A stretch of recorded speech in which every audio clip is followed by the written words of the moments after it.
viendo si alguien se está intentando ingresar. No, ahí va saliendo, pero no. Yo Ok. acá estoy.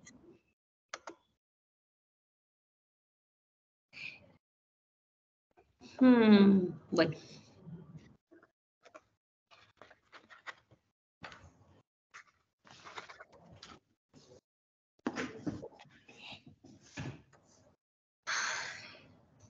¿Listis? Sí. Bueno, entonces vamos a conversar un poco y hacer un par de ejercicios prácticos sobre historias de vida. Las historias de vida, ¿qué son? Es una técnica de investigación cualitativa, es decir, que nos habla de procesos y no de unas cantidades que se puedan, digamos, controlar. Se entiende por historias de vida un conjunto de herramientas, de procedimientos y por técnicas sobre todo, y de instrumentos que se utilizan para obtener información y crear conocimiento. Y esto es muy importante porque no solamente es recoger información, sino es de qué forma la recogemos, para qué la recogemos. Y en el para qué la recogemos, de alguna u otra manera estamos creando un documento, ya sea escrito, ya sea visual, ya sea gráfico, que es un conocimiento que no existía antes de un grupo de personas o de una persona en particular. ¿Le puedes dar a la siguiente, Nata, porfa?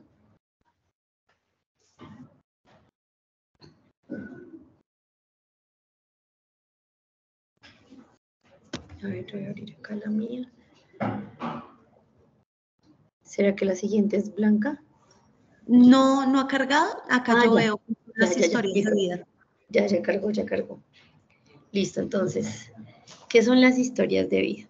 Entonces, como la palabra historia lo enuncia un poco, son narrativas, son relatos orales que se nos son dados a las personas que estamos recogiendo esa historia de vida como unas secuencias de eventos y de experiencias de las vidas de unas personas. Y estos relatos nos permiten valorar los testimonios subjetivos, es decir, lo que cada persona piensa, cree respecto a, digamos, a eventos de sus vidas, y son muy importantes o han venido siendo muy importantes, digamos que desde finales del siglo pasado, es decir, como desde 1940 hacia acá, han sido muy importantes en general para la historia porque introducen la emoción y la emocionalidad como una fuerza constitutiva, es decir, como algo que es muy importante para que entendamos la vida social. Las historias de vida nos informan en la medida en que nos hablan de una experiencia que sobrepasa al sujeto que relata. Esto es muy importante y es que si bien las historias de vida se enfocan en el relato particular de una persona, ese relato particular nos puede estar hablando de una situación social más amplia, ya sea de una familia, de una vereda, de una localidad y de lo particular en lo que se está enfocando la historia de vida de esta persona. Siguiente, Nata, porfa. Bueno, esto me pareció muy interesante ponerlo, pensando, digamos, en concreto en Suezca, y es que en el recuento autobiográfico, es decir, en las historias de vida, en los relatos que va produciendo la gente, las tradiciones tienen una expresión viva y activa. Es decir, que las tradiciones no se entienden en estos relatos como algo que está quieto e inerte, sino como algo que viven las personas en sus cotidianidades. Y eso, de alguna u otra manera, ayuda a consolidar un sentido de pertenencia a una colectividad. Y esto me parece muy interesante, tanto en el caso de la cuenca como en el documental sobre estas tres mujeres con el mundo, digamos, de la gastronomía. Creo que puede llegar a relatar, de acuerdo al enfoque que se le dé, por supuesto, o hablar más bien de procesos mucho más amplios en Suezca y quizás en Cundinamarca. Entonces también me parece que es importante que lo tengamos en cuenta. Las historias de vida son expresiones subjetivas únicas porque el relato que produce la persona en el momento en el que la estamos entrevistando, como tal, solo se da en ese instante Inclusive, si en otro momento le volvemos a preguntar sobre el mismo tema, no va a decir el mismo guión, porque no fue un guión, sino que van a salir nuevas cosas. Y aportan información sobre la visión que cada persona tiene de sí mismo, de su contexto, de sus procesos y de sus experiencias. Siguiente, por favor.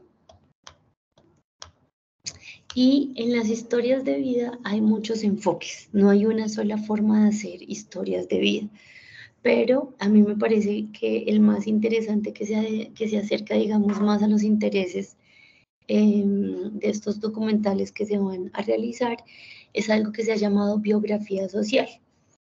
Y en la biografía social da cuenta de contextos y de procesos sociales. Entonces yo creo que en ambos casos se va a poder, digamos, dar cuenta no solo de la vida, digamos, de unas mujeres o de unas personas en particular, ya sea con la gastronomía o con el río, sino de su relación con un proceso más amplio de cosas que han sucedido en los últimos años en Suezca. Acá hay algo importante también denunciar y es que son interpretaciones individuales. Es decir, en las historias de vida no les vamos a pedir a las personas que nos relaten cosas de forma objetiva, sino que es una cosa muy singular y muy particular de sus procesos de vida, de cómo ellas y ellos la leen, cómo lo sienten, qué cosas creen que son importantes y cuáles omiten. Casi que hay una libertad muy amplia en el relato. Y acá esto es muy interesante porque eso le da un matiz muy especial a la construcción que uno desde afuera está haciendo sobre la historia de vida. Las historias de vida y la biografía social pueden posibilitar el diálogo entre varios personajes. Y acá es muy interesante porque no es el relato de una persona y no es la historia de vida de una persona, sino de varias personas. Entonces acá es muy interesante porque uno por un lado puede poner voces distintas que dicen cosas diferentes sobre un mismo suceso o por el contrario, que complementan una misma situación. Y esto va a ser muy interesante en el momento de la creación del documental, porque en la medida en que va surgiendo las narrativas de las personas es que uno se empieza a dar cuenta que realmente se está construyendo. Digamos que sí hay unos objetivos preliminares, pero en el relato de lo que van contando las personas es que uno se va a dar cuenta de, uy, esto que dijo Mónica se relaciona con esto que dijo no me acuerdo, Doris, digamos que se relaciona complementándose o son miradas diferentes, y yo creo que en ese mismo sentido lo que se produzca puede llegar a ser lo que se llamaba acá una narrativa de narrativas. Entonces, las voces de varias personas sobre un suceso que nos dan una mirada a los que estamos afuera, a los que somos externos, nos dan una mirada un poco más amplia sobre la situación que en las historias de vida se está relatando. Y siguiente, Nata, porfa. Y acá se activa una cosa muy importante en la biografía social y es lo que se llama el microdiálogo. Y es que esta es una invitación, digamos, que yo haría para el momento de la creación del documental, y es que uno pueda poner atención a lo que yo acá puse como lo implícito, lo sutil y lo que se da por sentado. Y es que muchas veces en los relatos no solo estamos escuchando las palabras de las personas, sino que también escuchamos su entonación, el volumen de su voz, las ironías, las pausas, la gesticulación de su cara, la posición corporal, entre muchas otras cosas.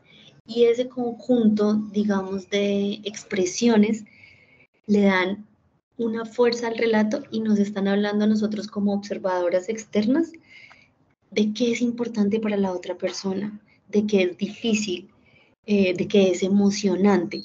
Entonces, por eso se le llama esto el microdiálogo y es de poner cuidado a lo chiquito o a lo que de pronto se podría pasar si estuviera escrito en el papel, para en eso que uno como observador externo está viendo que hay como una potencia, adentrarse y entonces preguntar más, volver a decir que sí pueden explicar tal cosa e ir viendo cómo el relato de las personas Como en el relato que las personas van haciendo, las mismas personas pueden ir descubriendo sucesos importantes, situaciones pequeñas que detonaron cosas más grandes, pequeños detalles que no habían tenido en cuenta.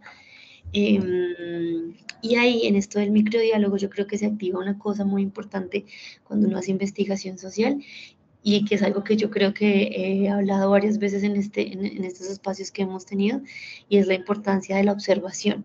Estar muy presentes cuando las personas nos están hablando, porque en ese momento se está casi que creando una fuerza de información para lo que es la investigación. Entonces yo esperaba que fuéramos más personas, porque les tenía una propuesta de un ejercicio, pero ahora viendo que somos tan chiquitos, de pronto la podemos cambiar. Se las voy a mandar al grupo.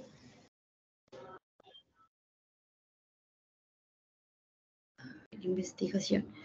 Yo les tenía una propuesta que hiciéramos un ejercicio. Estamos Leila, Miguel Ángel, Doris, Sebastián y Nata, ¿verdad? Sí, señora.